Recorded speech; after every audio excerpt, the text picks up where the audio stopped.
I mean, so Exactly.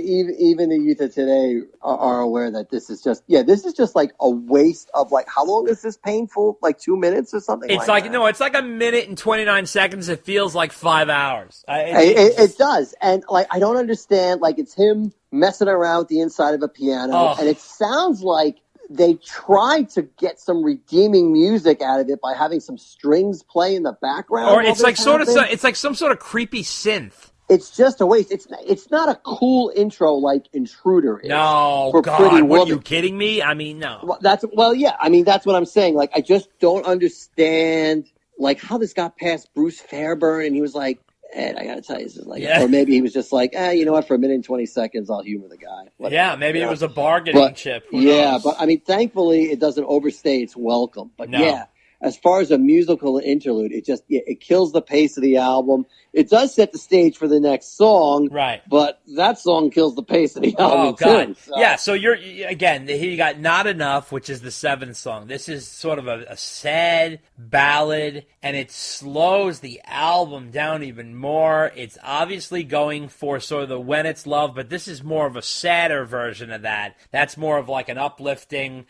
falling in love type of song. This is sort of a sad version when things are not going well in a relationship. The lyrics are a downer. Don't get me wrong. It's a well-crafted tune. It sounds good, and it makes you say, though, Jesus Christ, is this fucking Van Halen? Don't get me wrong. It's a beautiful pop ballad in some ways, but it also has no fucking balls. Even a song like Home Sweet Home is a ballad. It's got balls to it. But Sammy sounds great. I'll give him that. He's got a beautiful vocals on here. He sounds beautiful. The backgrounds sound great. To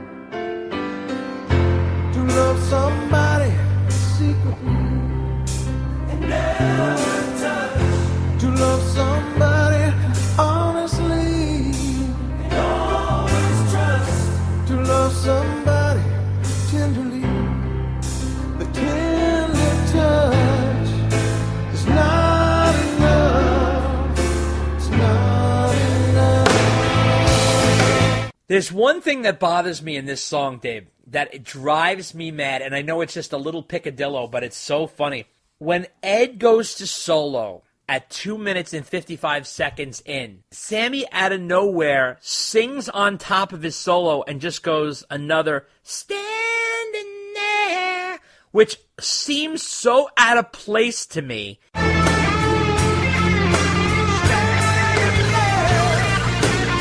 Because it's time for Eddie to solo, and he's actually in the intro to the solo, not mid-solo, but he's sort of in the, in the beginning of the solo, and the standing there comes out of nowhere, and it drives me mad. I never understood why they left that in there. But this song is sort of like a love-hate relationship. And then when the band falls in and they all play together, they sound good, they sound tight. This song cracked the top 40, I believe. It made it to like 39 or something like that. And it was the 4th single from the album. And I remember seeing them play this on Letterman, believe it or not. And I just was like, I remember getting depressed about it. Like, I mean, here you are, you're on Letterman, and which is sort of like kind of an upbeat, kind of hip kind of show, and you're playing this fucking sappy ballad.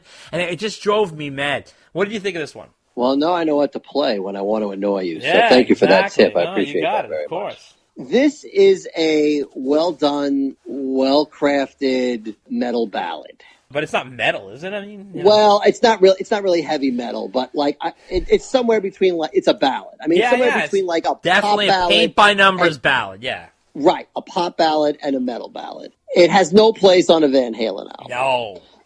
I mean, any other band could have done this, but what I like about my Van Halen is that they tend not to sound like every other band. Right. And with this song, they sound like every other band. Oh, God, yeah, totally. I mean, this is like something Bon Jovi could have Yeah, put I know. And not even like a big one. That would be like sort of a half-baked Bon Jovi song. I mean, yeah, but it's like, it's not horrible. It's just there, but it's like, I expect more from these guys not to sound like everybody else, and that's what this song does. It sounds like everybody else, and I think it's a really dangerous move. But I mean, it wouldn't have been out of place on, like, say, OU812, where they were really going pop there. Yeah, that's for sure. That's for sure. I mean, it does shake up the album a little bit. In terms, so it doesn't sound like the same old for everything else. Right. But, man, I'm like you. I don't have much love for the song. It's not bad, but as a Van Halen fan, like, get rid of it. That doesn't have a place on the album. Absolutely. Throw it out the fucking door. So now we are on the 8th song, which is Aftershock. I thought this could have been a great title. I think this is an underappreciated gem. I fucking love this song. I think this is a really strong Van Hagar song. I think it gets the album going again. Ed and Al are insane here. Right now, baby, I'm alone in my soul.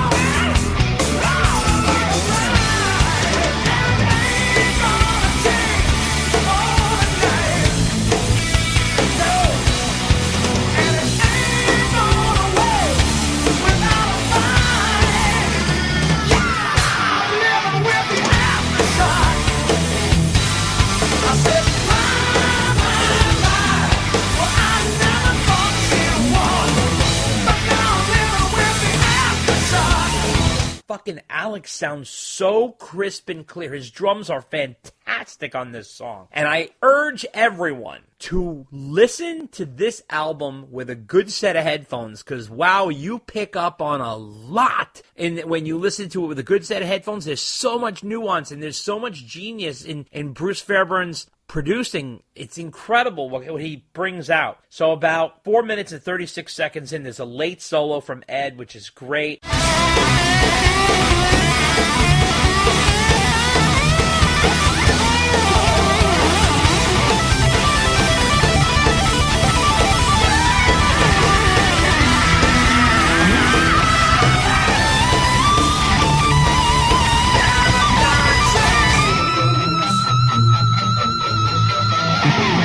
Apparently, this song is not about California earthquakes, but about Sam's divorce again. Oh my God. He doesn't stop talking about this divorce. I thought this song might have had single potential to it. What do you think, Dave? It's interesting you say that, because, I mean, lyrically, it doesn't. No, not lyrically, no. I know, yeah. I mean, there were earthquakes, the earthquake in California at the time that had happened previously, so everyone thought it might have been about that.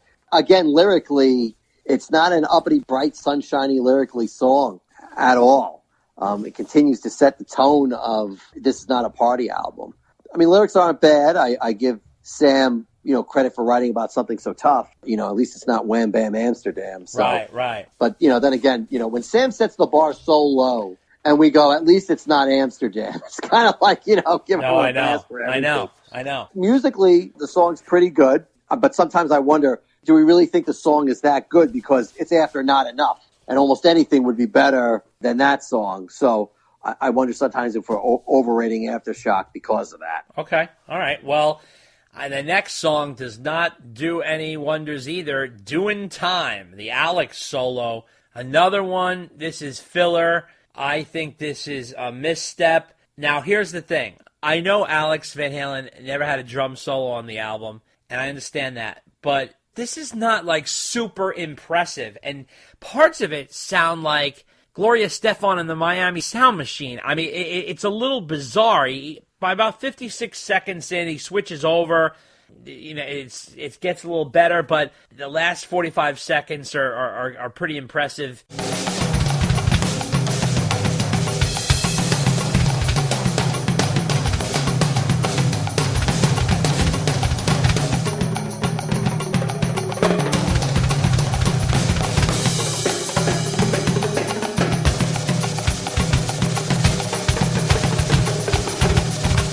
But it's not like Moby Dick, you know what I'm saying? Like, if you're going to do a drum solo, you got to have something really cool.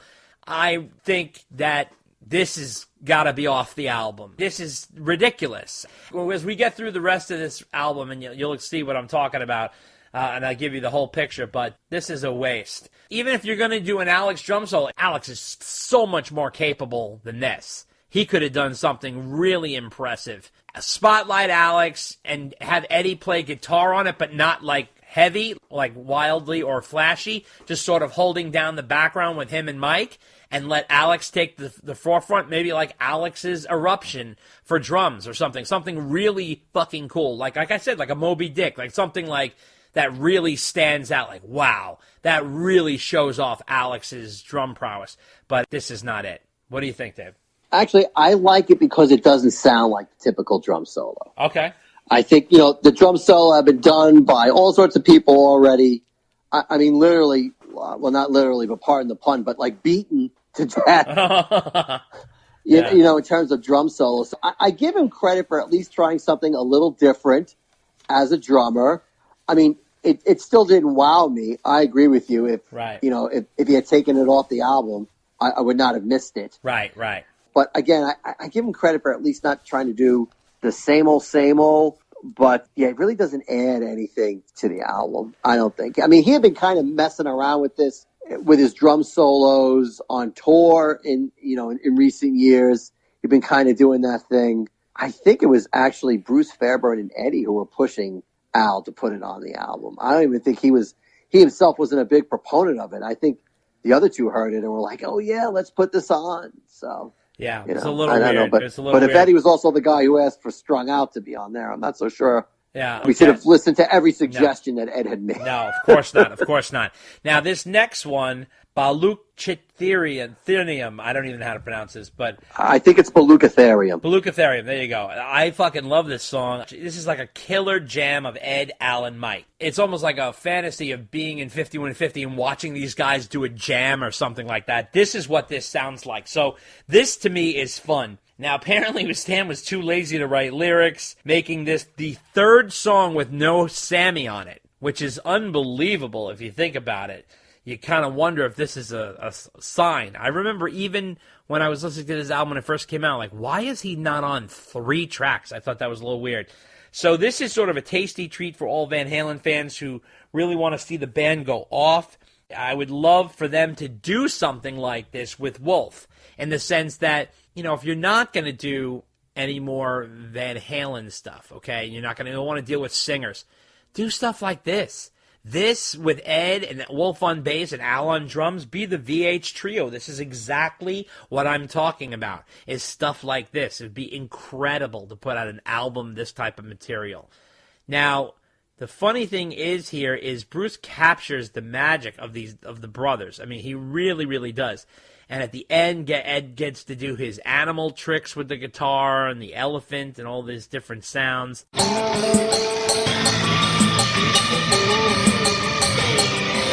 Now, here's the funny thing I did in researching this album, Dave.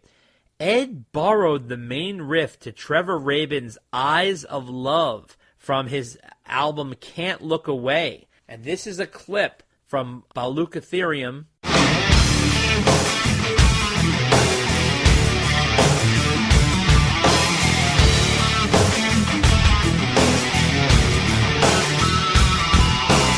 Now, this is a clip of Can't Look Away.